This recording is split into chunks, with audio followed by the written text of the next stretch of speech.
Our first panel is After the 12-Day War, which will discuss how Israeli strikes against the Islamic Republic affected the regime's posture, how people in power centers in Iran reacted, and whether battlefield defeat on top of long-standing popular grievances might create new opportunities for regime change.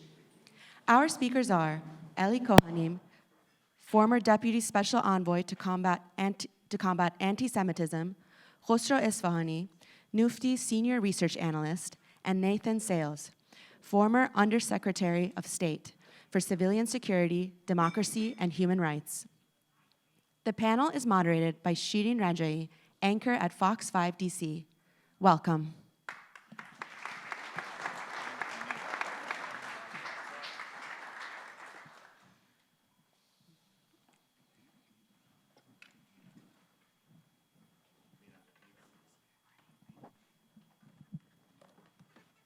Good morning. How's everyone doing today?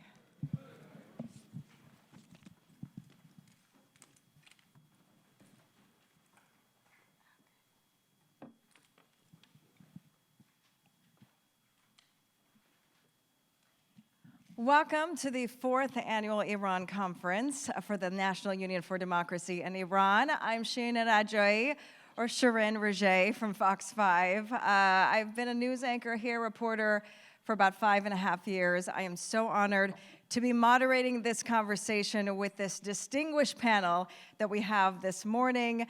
They had a brief introduction, but our discussion today is titled After the 12-Day War. The Islamic Republic's axis of resistance, or so-called axis of resistance, has been powerful and untouchable in some respects, but we saw that it got a very heavy blow in June. Its proxies had faltered, its military arsenal has been weakened, and most importantly, Iranians themselves saw the regime's vulnerability exposed. Today we're going to be tackling 3 main key topics. How has the war affected the regime's internal stability?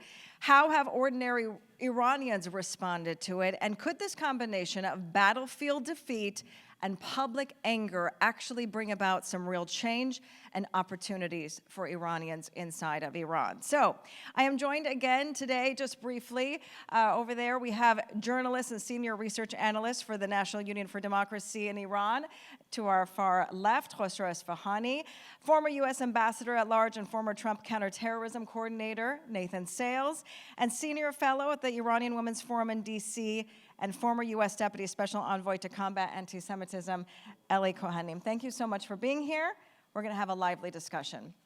I want to kick things off, actually, very ironically, with some breaking news. If you are looking at your phones, there are some Israeli strikes into Doha that is happening right now at this hour. Obviously, we know that they were targeting Hamas officials, but I just wanted to kind of get the reaction to what this means to the instability in the region, what this means for Iran. Ellie, I'm going to start with you. Sure. Good morning, everyone. I just want to start by thanking Nufti, Dr. Ganji, for hosting this conversation.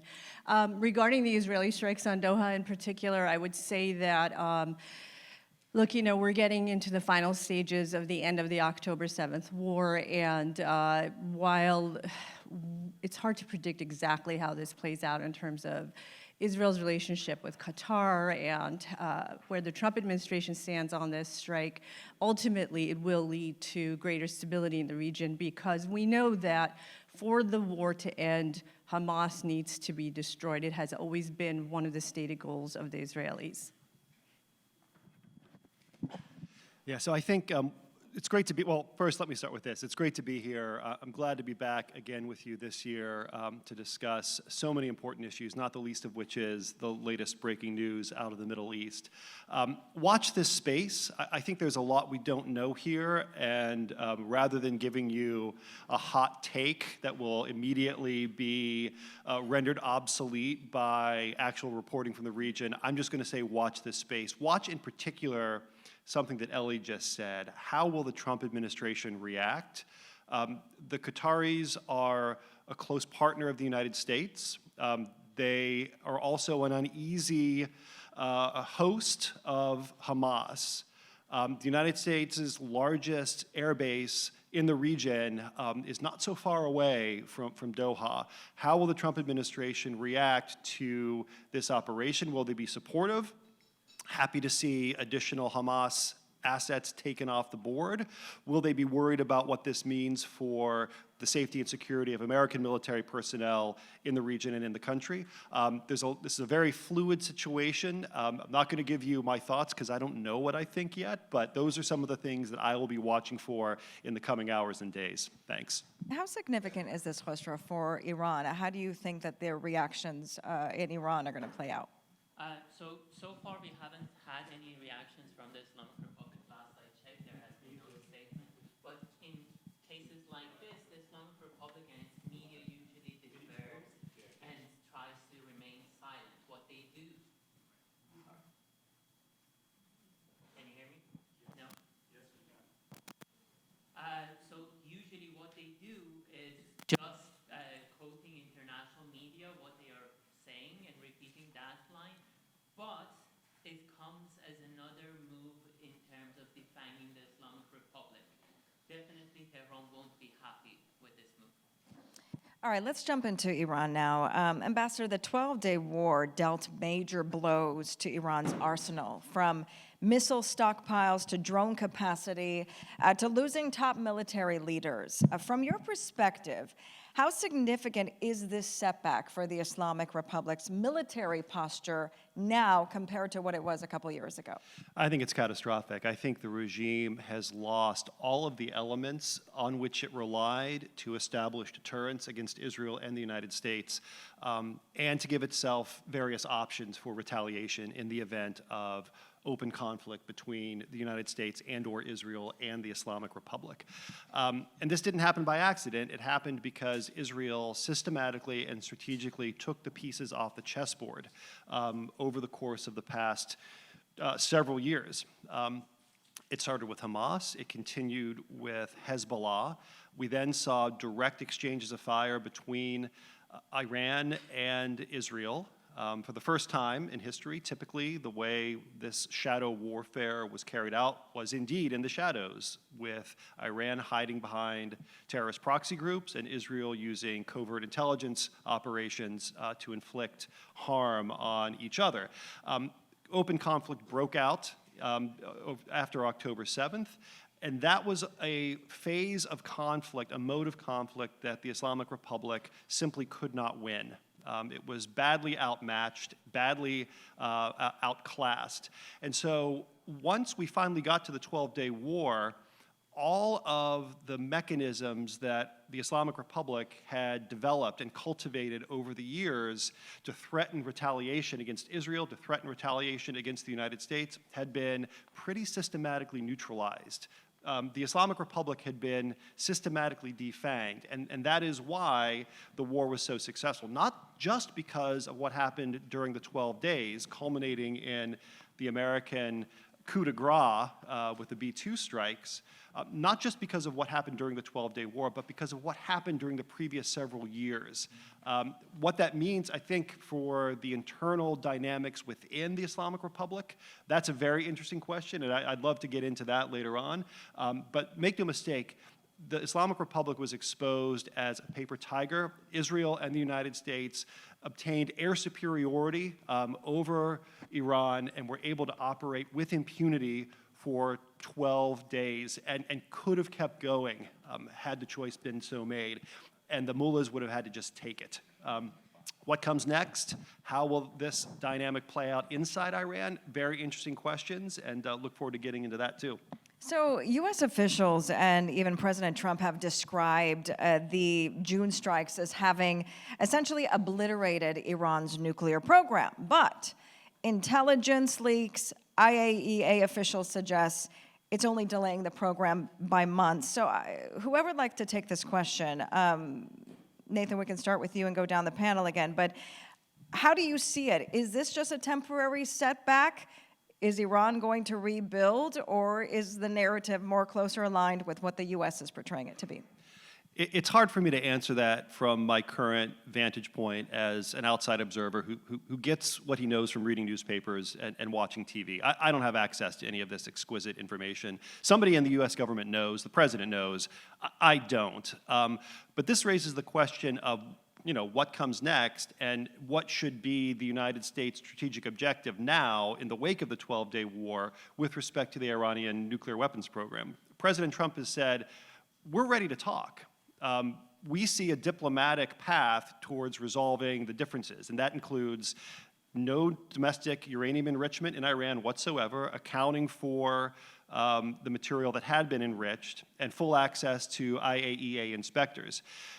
We would prefer, and I'm speaking now for myself, not for the administration, obviously, we would prefer to accomplish those end states through diplomacy, backed by the threat of further military action. But now that military action has actually been unleashed, now that the seal has been broken, it wouldn't be quite as dramatic for the United States or for Israel to say, all right, the Iranians are not playing along, they have not learned their lesson from the last round, we're going to do it again. Crossing that threshold a second time is not as substantial, not as significant, not as difficult as having crossed it the first time. So I wouldn't be surprised if the United States were messaging to the Iranians, we can do this the easy way, we can do it the hard way, but we're going to do it. Yeah.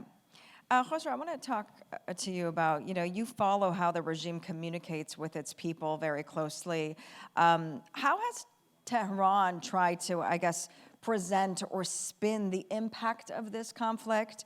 And what does the state of its ongoing shadow war with Israel look like right now? So there are multiple elements to how the Islamic Republic is trying to picture the 12-day war. Element one is that the regime is constantly doing victory laps. They are picturing the whole conflict as if they have come out as the victors. They have obliterated major cities in Israel, apparently. I don't know where. They have killed hundreds and hundreds. The numbers on IRGC-affiliated Telegram channels are insane, and they're going on and on about it. I'm sure all of you have seen the reports about the Islamic Republic claiming they have downed Israeli fighter jets, taken Israeli fighter pilots prisoner. Officials are literally saying that we have exchanged these pilots. So they live in this delusional land that they have won the war. That's one line of the narrative coming out of Tehran. But the other, the more subtle one, the one that is buzzing in the background and the regime is trying to hide, is coming out of exactly the president, the top official of the Islamic Republic other than the supreme leader, apparently. The other day, he gave a speech and said, we were talking about the scientific achievements of our children are in their brains. If Israel and United States hit our nuclear facilities, we are going to rebuild them. This was before the war. After the war, he was like, oh, they come and got and took everything out. What should we do now? And you see the desperation in him. You see the same type of desperation and frustration coming from the supreme leader as well. Since the war started, he has delivered, if I'm not mistaken, 5 speeches. The first 4, 3 of them were from a bunker, undisclosed location. The 4th one, it was at his usual compound, and he delivered it without prior notice. He was standing and left the compound very fast. The 5th one again at the compound, and you see the change slightly in his tone, but the rate of the speech is slow. He's frustrated, he's angry, and he doesn't know what he wants to do. The last speech happened on Sunday. You see him not even knowing what should be done. There was this line that the enemy is trying to impose a state of not war nor peace on us, and this is more harmful than either. So some people in DC included are trying to sell the world the lie that the supreme leader now wants a deal. He doesn't, because in the same speech he's ordering the government to prepare for war again. Roll out coupons, gather food, stuff like that. When you want to make a deal, that's not where you are going. I want to talk about just the Iranian people in general. A lot of mixed emotions from Iranians, from fear of being under continued oppression at the hands of the Islamic regime, fear of chaos. We don't want another Iraq or Afghanistan or boots on the ground. But also, on the other spectrum, real hope for change. How would you describe this moment, Khosro? Let me take you a few years back because I want to use a simile for this story. When President Trump took out Qasem Soleimani, the infamous commander of the Quds Force, Iranians in the country celebrated that. I was in Iran. I was among the people who celebrated that. The specific type of missile that was used for taking him out, it wasn't an explosive missile. It minced him and gave him a nickname in Iran. People in the country call him kotlet, a food made with minced meat. On the anniversary of his death, people in Iran still celebrated with the same food. When the 12-day war started, people were celebrating every individual IRGC commander taken out because each of them have Iranian blood on their hand. One of our colleagues at Nufti actually has worked on this booklet mapping out war crimes and crimes of humanity that 12 top IRGC commanders had committed before being taken out by Israel. Soon to be published. We will send you copies. You can find it on our website as well. But other than that, this is a layer of the reaction from the Iranians. But they were also scared, as you said. Bombs are scary. No one gets happy when their homeland, their country, their city is being bombed. People were panicking. Internet was shut down by the regime as well. So that made the delivery of the message that Israel was constantly putting out, the security advice to the Iranian people, evacuate this neighborhood, get out of that location. We are going to strike. Delivery of that message became harder. There were criticism even directed at Israel that we don't have access to the internet. How are we supposed to see these messages? That's partially on the shoulders of the Iranian Diaspora TV channels to pull that weight.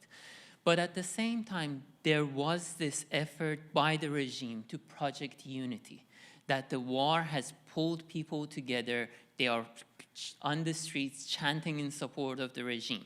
You go and scratch the surface, look at the image of the people who were participating in these rallies. A large portion of them were cafe-clad leftists who hate nothing more than the West and Western values, who don't essentially seek democracy in Iran. That was also part of the image. And there were other parts of the Iranian society. Like every other community, the majority of the people are not political. They just want to live. The Islamic Republic has been killing them, has been oppressing them, but the threshold of what they are willing to stomach and how far they are willing to go is not as those who have been invested all their lives since the inception of the Islamic Republic in overthrowing this regime. Yeah. So a diverse rainbow of feelings and emotions. Yeah, I mean, how many young people have risked their own lives for just some of the basic freedoms that we take for granted here in the United States. I think one of the most, I guess, beautiful parts of the 12-day war for me was I interviewed several people out of Iran, and just the sense of unity that happened in that moment, as Khosro was talking about, that fear. Obviously, nobody wants your homeland to be targeted with bombs, and it's very scary. Where do you go? Where do you move to? But people were literally opening up their homes, feeding people, taking people in. There was a woman who said this apartment had like 25 people in it because people just needed a place to go, and that love of community was really prevalent. Ellie, the Islamic Republic isn't just fighting, though, on the battlefield. They're waging this war of narratives. We know how heavily they rely on propaganda and this narrative of so-called resistance. What role can the U.S. take on and as influence and soft power play in undercutting Tehran's message, strengthening America's maybe, to essentially weaken the regime's grip at home and abroad? That's an excellent question, and I think we heard a little bit from Khosro right now about how the Iranian regime is taking a victory lap despite the reality of their grand failure. And I want to start a little bit on the point of the actual military victory that we witnessed due to the partnership of the United States and Israel. And I think that, first let's take a moment and recognize the grand victory that it really was, this 12-day war for the U.S. and Israel, and it showed the world the power of the U.S.-Israel bilateral relationship, what happens when those two countries work together in concert. And what I would posit is that even though at the end of the 12-day war we did not see the downfall of the Islamic Republic of Iran, I would say that the Islamic Republic of Iran on June 24th is not the same Islamic Republic that has been in power since they grabbed power in 1978, 1979 revolution. And so I think this is a really important notion that we all have to wrap our heads around, is that the Iranian regime has been completely exposed. They are a paper tiger. I think, Nathan, you mentioned that earlier. And that's just been laid bare to the Iranian people, to the region. And so when you talk about soft power, I think the reality is the truth is on our side, right? The truth is on the side of the United States. The truth is on the side of the Iranian people. So in some ways, it's an easy task, right? It's just expose the truth. The truth always wins at the end. And so, look, I think there's a lot of ways of doing that. One avenue I would espouse the most is speaking directly to the Iranian people. This is something we saw done very successfully under the first Trump administration. When President Trump spoke to the Iranian people a number of times, it was translated into Farsi. We see the Israelis doing an excellent job of that. They have a lot of Israel translated to Farsi social media platforms. They've even recently launched a Mossad spokesperson in Farsi, an elderly Iranian Israeli gentleman who has been speaking directly to Iranian audiences, and I'm finding him very powerful. And so, again, I would advocate speaking directly to the Iranian people, but also elevate the voice of the Iranian people, and again, continue to distinguish between the Iranian people, the Iranian regime. I think strengthening the Iranian diaspora, all of you fine folks who are here in this room, the work that Nufti is doing, incredibly important to, again, make really clear to the international community the Iranian people, the Iranian diaspora is not the same as the regime. We need to elevate and strengthen opposition voices. The United States should really be sharing a vision for a democratic, free, and peaceful Iran, an Iran that can be a part of the region instead of destabilizing the region. And there's a lot more, but again, I think that the truth is on our side, and the Iranian people certainly, as much as the regime, Khosro, you outlined all of their propaganda efforts, the Iranian people certainly know that they take anything that the regime says with a huge grain of salt. To your point there, a couple of questions here. What should the Iranian diaspora actually, what role should they be playing in carrying out that message? And also, how do you break through the regime's censorship and firewalls to actually get to ordinary Iranians? Yeah, I think that the people in Iran have done a very good job of breaking through firewalls and getting information that's not from official channels, but they should be supporting those efforts. I know that many of us and Nufti have waged public campaigns towards Elon Musk and others to help provide ongoing internet access, especially at times where we see the Iranian people take to the streets. In times of war, as we just discussed. So that's an important measure that should be taken.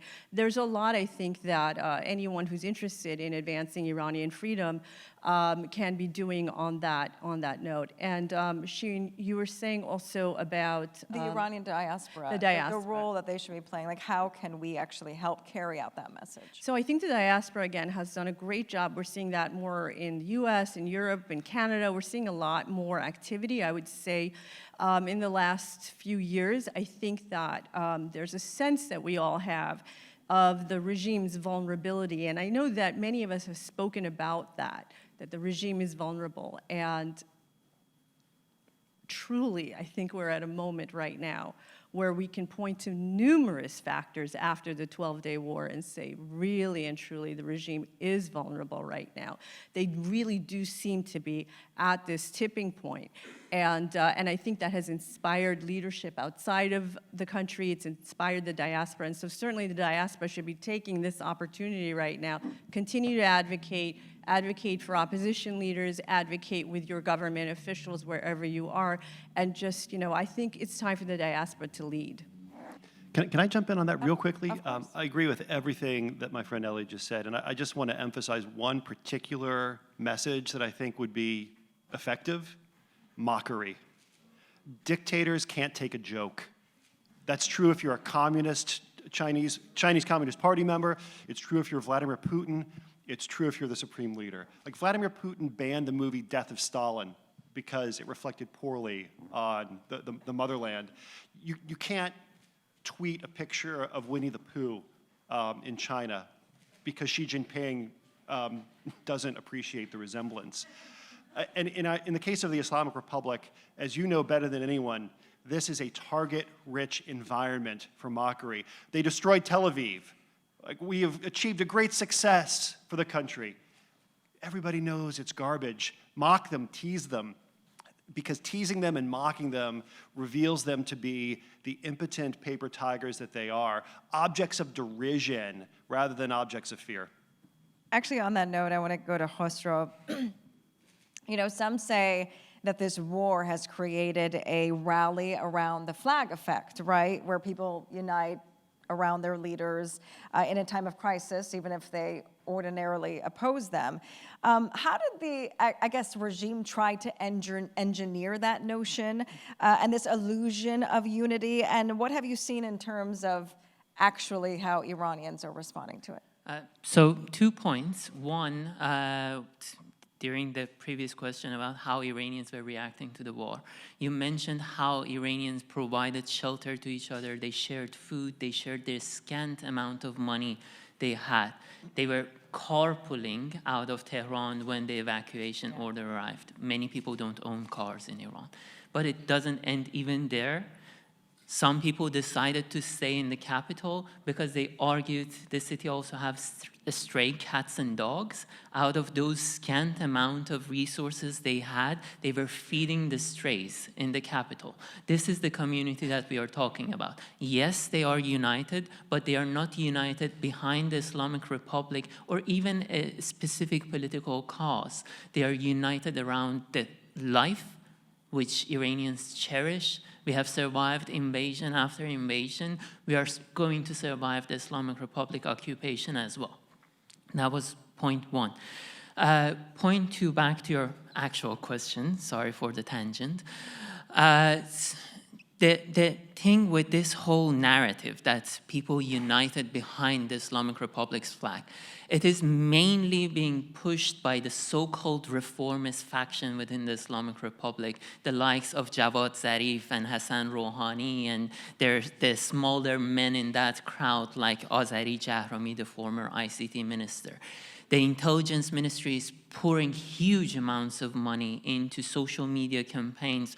I can share with all of you tons of propaganda video they have been pushing through social media, showing Gen Z going from twerking to singing the national anthem of the Islamic Republic. Literally the same accounts. They are spending money on this type of propaganda, but it's not working. When you look at the actual people, what they are saying on their social media, Nathan mentioned that we should mock the dictators.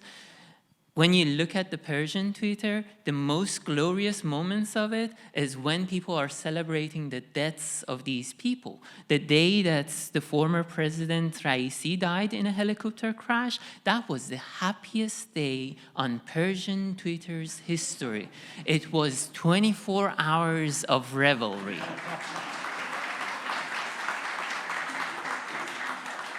that's how Iranians have been reacting to this whole charade of Supreme Leader saying, sing a Iran, a de facto nationalistic anthem.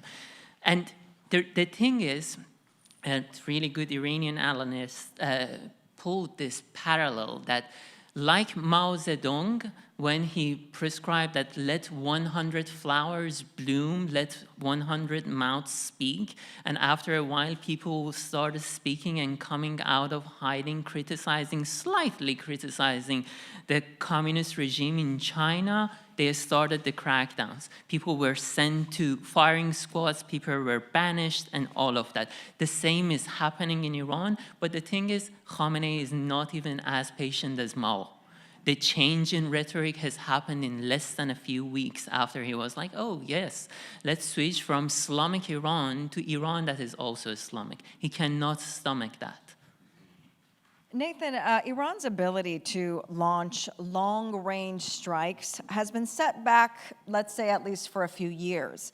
Does that give Washington an opportunity here to rethink, maybe adjust its military posture, where we invest, what we prepare for, or should the U.S. assume Tehran will bounce back sooner rather than later? It's a good question. I think we have to assume the worst. The regime's character today is what it was yesterday, is what it was before the 12-day war, and is what it has been since 1979. And its strategic objectives haven't changed either. It wants to dominate the region. In order to dominate the region, it has to force the United States to retreat from the region, and it has to, if not destroy Israel, apply enormous amounts of military, economic, diplomatic, intelligence, and other forms of pressure on Israel to reduce its sway in the region. Now, we're at a low watermark now for the regime in terms of the tools available to it to pursue those objectives. It's weaker abroad than it ever has been. It's weaker at home.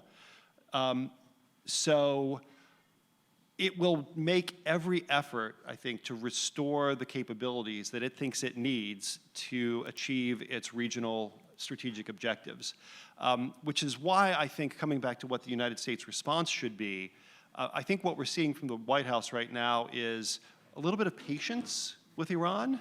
Like, we bloodied your nose, we've shown you that we're capable of inflicting catastrophic costs on you, potentially regime-threatening costs on you. We don't necessarily need to do it again today. We're prepared to let diplomacy run its course so that the United States can achieve its goals of denuclearization along the lines that I sketched out earlier. There's three elements. But I wouldn't expect President Trump's patience to be indefinite. And so I would expect on the U.S. side for us to maintain the capabilities we need to inflict further costs on Iran, militarily, but also economically. I would expect the United States, if we start to get a little bit of impatient about Iran's willingness to talk, to negotiate a resolution of these problems, I would expect to see significant pressure on Iranian energy exports. We haven't really seen that yet. It's sort of a surprise from this administration after the maximum pressure campaign in 1.0, which was incredibly effective at squeezing the Iranian economy, which is to say squeezing the IRGC, which controls the Iranian economy. We haven't seen that card yet. That's not to say that we won't see it. That's another thing I think that is worth watching. The sort of broader geoeconomic environment is actually very favorable right now. Oil prices are lower now than they were 6 months ago when the president took office. We can afford to take some supply off the market without completely disrupting the global economy. So I think the conditions are right for economic pressure to begin to be added, but time will tell how much President Trump is willing to sort of indulge Iran's temper tantrum for the time being. So staying on that notion of potentially adding economic pressure, Ellie, military defeats obviously don't just stay on the battlefield, they ripple into politics and the economy. What should Washington do to make sure that Iran's setback translates into lasting limits of power? So I'll jump on Ambassador Hale's last point, which is we do need to see maximum pressure 2.0 ramped up as much as possible, meaning sanctions against Iran, sanctions against the Chinese who are buying Iranian oil, so secondary sanctions enforcement. I would also say that in terms of diplomatic isolation that we need to see against the Iranian regime, the notion of the international community, specifically some of our European allies who have been talking about unilateral recognition of a Palestinian state, to my mind, these issues are tied to each other, because if you're talking about isolating the Islamic Republic, which is something that we should see as a consequence of the 12-day war, what that means is that the international community should also not be giving the Iranian regime any diplomatic victories. And that's what this unilateral recognition of Palestinian state really amounts to, is giving, kind of like ripping victory away from the Israelis and the United States in what was accomplished in the 12-day war and in the post-October 7th period. So this would be a huge mistake on the part of the international community, again, to give an Islamic Republic project legitimacy in that way, and to take this military victory and turn it into a defeat. This would undermine the entire region. This is not only a threat to Israel. And so I would posit that this is an important issue. Certainly the Trump administration has not been supportive, but also just explaining it to our allies in that way.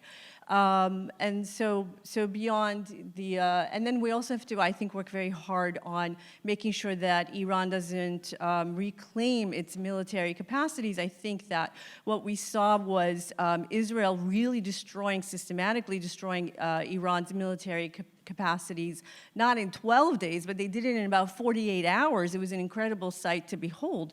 And it's also interesting to note that, we were talking about, Ambassador Sales was talking about, if the Iranian nuclear program, if the Iranians should decide to restart that program, that in theory there could be continued military action. What's happening right now is that the Israelis have command over Iranian skies. It's almost like Iran has become Lebanon to Israel, right? That's the amount of access and domination over Iranian skies they have right now. So certainly the Israelis could continue to take action if necessary, but better to prevent the Iranians from reorganizing their military capacities that were lost. So I would say those are some of the priorities that the U.S. could be looking at.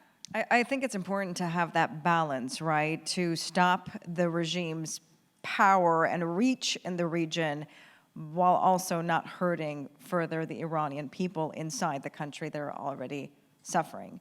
Khosro, we saw a lot of purges, reshuffling of commanders, hundreds of arrests. I mean, this was a major crackdown while this 12-day war was going on. The Islamic Republic essentially fearing espionage, looking at everyone as an Israeli spy. The threats of the political prisoners in Evin prison, that was heartbreaking. What direction do you think Tehran is headed now? Are we still seeing that hardline crackdown as we saw a few months ago? Multiple elements are happening at the same time. One, during the war, the fighting factions within the Islamic Republic immediately pulled together. They have been competing with each other during especially the first weeks and the first month to project that they are absolutely loyal to the regime. But now the new features are coming out. 2 days ago, there was this video of a senior intelligence officer, Hessamuddin Ashna, going after a senior Khamenei advisor, Shamkhani, calling him out as a liar, that when you say I was hit by Israel, but I survived it like this and that, it's a total fantasy. And Ashna is arguing, this is a lie. No one is believing it. So you see these type of infightings pouring in the public space at the same time. You see that Old actors like Hassan Rouhani, the former president, is crawling out of his hiding place, trying to posture as a possible candidate to be Iran's Ayatollah Gorbachev that the West is waiting for 4 decades now, apparently, someone from within changing the Islamic Republic. But none of these actors have anything meaningful to offer the world or the Iranian people. None of them even have the will to change what the Islamic Republic is. This regime's DNA is built on animosity towards the West, towards Western values. It is built on oppression of the people in Iran. It is built on oppressing the women, religious minorities, every marginalized group in that country. This regime is not going to change. They are trying to reconstruct their military might. They are trying to reconstruct the axis of resistance, the terrorist groups that they have spread across the region. And as you mentioned, they have been cracking down on people in Iran. During the war, official numbers put the number of arrests at 20,000. 20,000 people were arrested. Imagine that. You're not providing people with shelters, you're not providing them with food, electricity, you're cutting internet off and arresting 20,000. That's the signs of a regime on the brink of collapse. But the regime is going to strike again. This system is always going to seek ways to strike at the West, at democracies, at people inside Iran. And I'm going to quote scripture to wrap this up. When someone comes to kill you, rise and kill them first. I mean, I think a lot of the big, overlying question is, what happens next? Will there actually be regime change in Iran? There's a lot of hope. There's a lot of fear. I want to pose this question to all of you.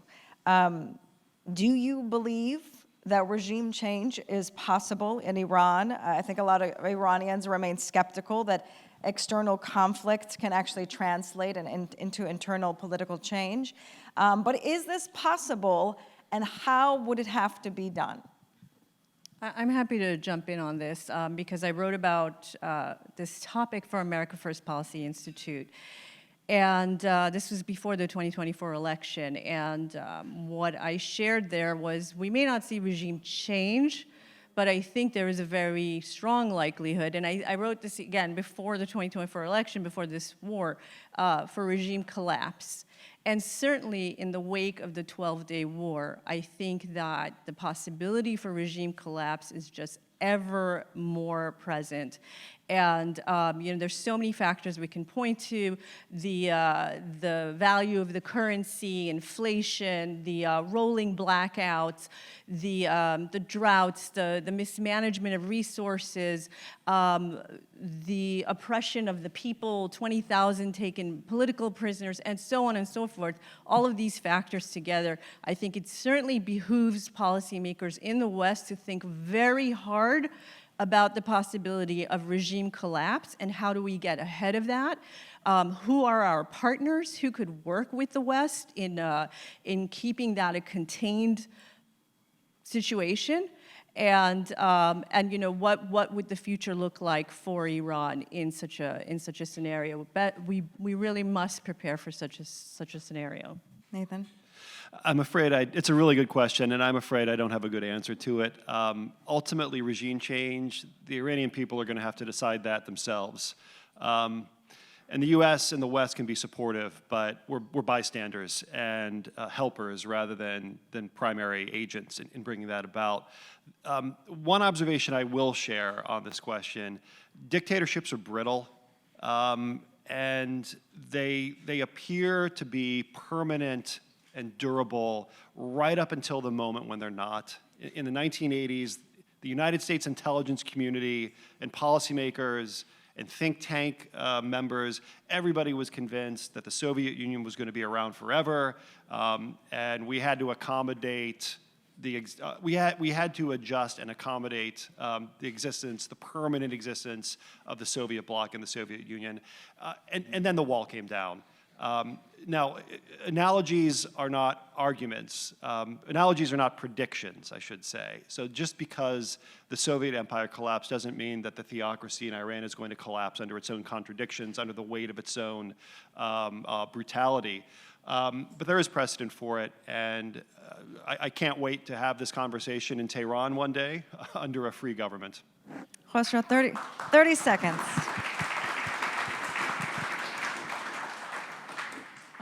I'm going to go a bit personal on this one. I come from a background, both my parents were activists. My dad was a political prisoner in Iran for 4 years. He just survived mass executions by luck. And the first rally I attended, I was 8 years old.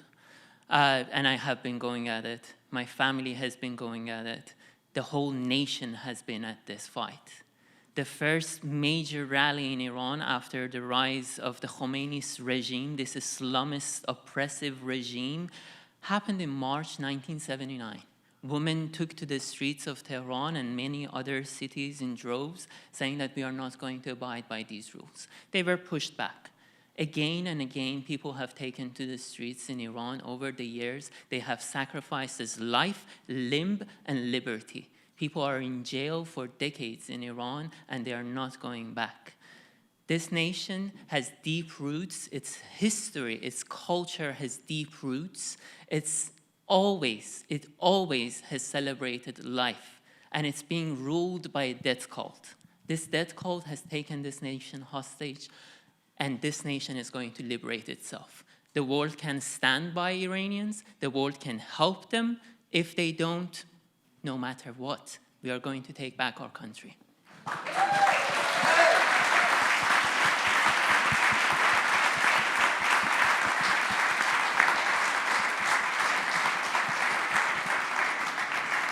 You know, today's discussion really underscores that the 12-day war was more than just a military confrontation. The big point right now is that we are seeing the vulnerabilities of the Islamic regime exposed. Where we go from here is the big question. Are we at a turning point? Can we actually return to an Iran that is free? I am praying on it. Thank you for my panel today. We hope you enjoyed the discussion.